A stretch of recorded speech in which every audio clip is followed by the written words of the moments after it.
हमारे बिजली के बिल को इतना कॉम्प्लिकेटेड बना दिया गया है कि वो आम आदमी की समझ से बाहर हो गया है। बिलों में होशरुबा इजाफे के खिलाफ पूरे मुल्क में एहतजाज हो रहे हैं, लेकिन लोग किसी एक मुतालबे पर जमा नहीं हो पा रहे क्योंकि किसी को पता ही नहीं है कि पहले क्या मांगा जाए। इसीलिए देखें, बेशतर आवाम का गुस्सा सरकारी मुलाजमीन को मिलने वाली मुफ्त बिजली पर निकल रहा है, क्योंकि ये रॉबिनहुड वाली बात है जो उनकी समझ में आ रही है कि देखो, हम बिजली के भारी भारी बिल दे रहे हैं, लेकिन हमारे टैक्सों पर तनख्वाह लेने वालों को बिजली मुफ्त दी जा रही है। ये यकीनन एक मसला है, बड़ा मसला है, लेकिन जब हम बिजली के ओवरऑल मामला देखें तो ये महज चंद अरब रुपए का मामला है। इसे जरूर रुकना चाहिए, लेकिन अपनी बारी पर, क्योंकि असल बात अब खरबों तक चली गई है। अगर हुकूमत ने पहले कदम के तौर पर सरकारी मुलाजमीन, वापडा और डिस्कोस के वर्कर्स की मुफ्त बिजली बंद कर भी दी तो उन्हें बदले में बिजली अलाउंस देना पड़ेगा। बात वही हो जाएगी, कान यहां से पकड़ोगे वहां से।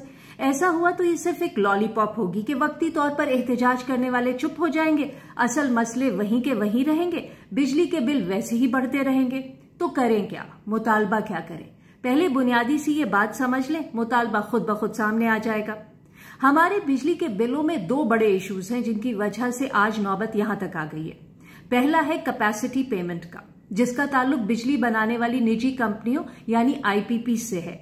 हमारे बिल में इन आईपीपीज को दिए जाने वाले कैपेसिटी चार्जेस हैं 31%, लेकिन ये सेकेंडरी इशू है क्योंकि ये मसला एक दो दिन में हल नहीं हो सकता, इसके लिए टाइम चाहिए। ये हमारी हुकूमतों की नाअहली और नालायकी की दास्तान है, जिस पर अगले व्लॉग में बात होगी। हमारे बिजली के बिलों में दूसरा बड़ा हिस्सा है हुकूमती टैक्सों और सरचार्जेस का। ये भी कुल मिलाकर बनता है कोई 31%। जो सही के माशी माहिरीन हैं, उनका कहना है कि ये वो जगह है जहां से इब्तिदाई रिलीफ मिल सकता है।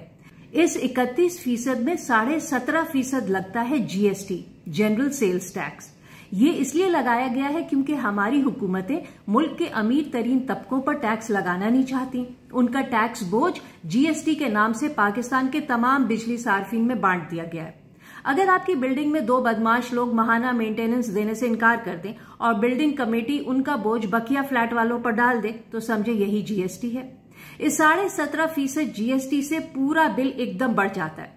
हमारा जीएसटी पूरे south Asia, south east Asia और फार ईस्ट में सबसे ज्यादा है और कहीं ज्यादा है।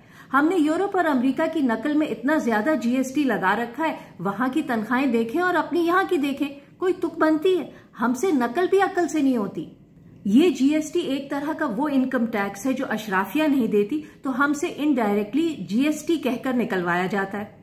अभी जब ये एहतजाज शुरू हुआ मुल्क भर में, तो हुकूमत ने कहा कि हम आईएमएफ से पूछकर बताते हैं कि आया बिजली के बिलों को किस्तों पर किया जा सकता है या नहीं।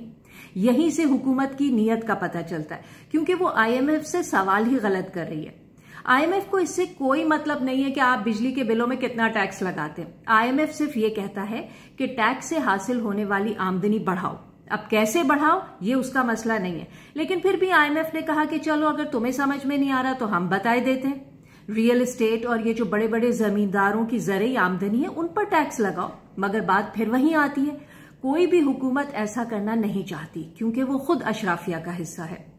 तो हुकूमत ने चलाको मासी बनते हुए बिजली के बिलों में ये एक्स्ट्रा टैक्स ठोंक दिए।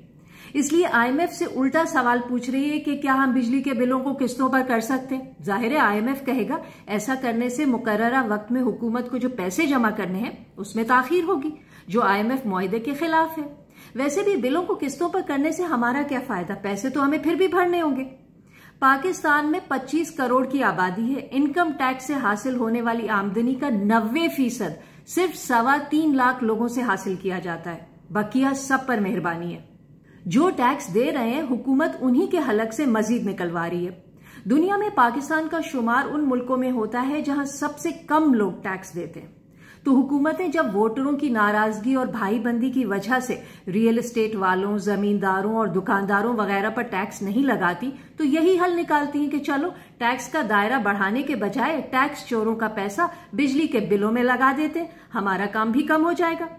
फिर आ जाए एडिशनल सरचार्ज पर। यह सर्कुलर डेट यानी गर्दिशी कर्जों को कम करने के लिए लगाया गया है।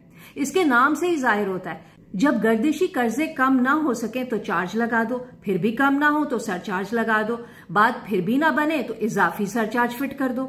हुकूमत, वापडा, डिस्कोस वगैरह जब लोगों से बिजली चोरी का पैसा नहीं निकलवा पाते तो इधर उधर से कर्जे लेते और उन कर्जों का बोझ हमें एडिशनल सरचार्ज के तौर पर देना पड़ता है। इस वक्त बिजली के शोबे पर गर्दिशी कर्जे हैं 2.3 खरब रुपए, अरब नहीं खरब, 2.3 खरब रुपए, जो थोड़ा थोड़ा करके एडिशनल सरचार्ज की मद में बिजली सार्फिन से उनकी आइंदा नस्लों तक लिया जाता रहेगा। आज के दौर में किसी भी हुकूमत की परफॉर्मेंस जांचनी हो तो देखें कि वो बिजली और तवानाई के शोबों को कैसे हैंडल कर रही है। अब चूंकि हमारी निगरान हुकूमत को समझ में नहीं आ रहा कि वो क्या करे, अभी अभी आई है, तो हमें उन्हें राह दिखानी चाहिए। हम सबको हुकूमत से यक आवाज होकर मुतालबा करते रहना चाहिए कि वो सबसे पहले जीएसटी और एडिशनल सरचार्ज खत्म करे।